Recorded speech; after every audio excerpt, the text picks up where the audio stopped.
À quoi ça sert? Ça veut dire quoi ça? Pourquoi c'est comme ça? C'est où? C'est qui lui? Un jour, une question. À quoi sert le Sénat?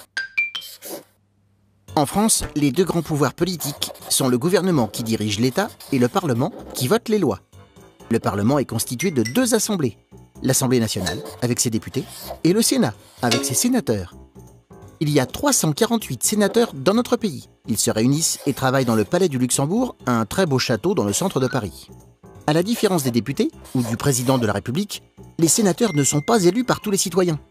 En fait, ils sont élus par seulement 150 000 personnes dans notre pays, des personnes appelées les grands électeurs. Ce sont les maires, les conseillers municipaux, les conseillers régionaux, toutes des personnes élues, elles, par tous les citoyens. Mais pourquoi les sénateurs sont-ils élus de cette façon? Parce que les sénateurs sont chargés de représenter les collectivités locales, c'est-à-dire les villes, les départements et les régions. Quand il y a un projet de loi, ce sont d'abord les sénateurs qui l'examinent, puis c'est au tour des députés de l'Assemblée nationale. Il faut que les sénateurs et les députés se mettent d'accord sur le même texte de loi avant de le voter. On dit alors que ce texte fait la navette entre les deux assemblées. S'il y a des accords, il faut bien que quelqu'un ait le dernier mot. Ce sont les députés qui votent le texte définitif de la loi. En revanche, le Sénat a un gros avantage sur l'Assemblée nationale. Le gouvernement n'a pas le droit d'organiser de nouvelles élections pour le remplacer.